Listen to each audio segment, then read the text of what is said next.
ఈరోజు దేవుని వాక్యం. ద్రాక్షావల్లిని నేను, తీగలు మీరు. ఎవడు నా యందు నిలిచియుండునో, నేను ఎవని యందు నిలిచియుండునో వాడు బహుగా ఫలించును. నాకు వేరుగా ఉండి మీరేమీ చేయలేరు. యోహాను రాసిన పత్రిక 15వ అధ్యాయము 5వ వచనము. మనము దేవుని యందు నిలిచి ఉంటే దేవుడు మన పట్ల ఏదైనా చేయగలుగుతానంటున్నాడు. ఈరోజు మనము దేవునికి ఏమాత్రమైన దూరంగా ఉండి ఏది కూడా సాధించలేము.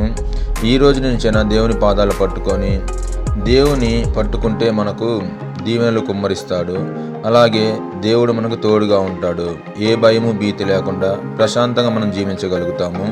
ఇట్టి విధంగా మనం జీవించగలిగితే దేవుడి ఆశీర్వాదం నిండుగా మెండుగా పొందుకోగలుగుతాము. దయచేసి ఈ వీడియో చాలామంది చదువు రాని వాళ్ళు ఉంటారు, చూడలేని వాళ్ళు ఉంటారు. వారి కొరకు సిద్ధపరచాలని ఆశపడుతున్నాను. అలాగే ఈ వీడియో మీకు నచ్చినట్లయితే లైక్ చేయండి, షేర్ చేయండి, సబ్స్క్రైబ్ చేయండి. Thank you for watching.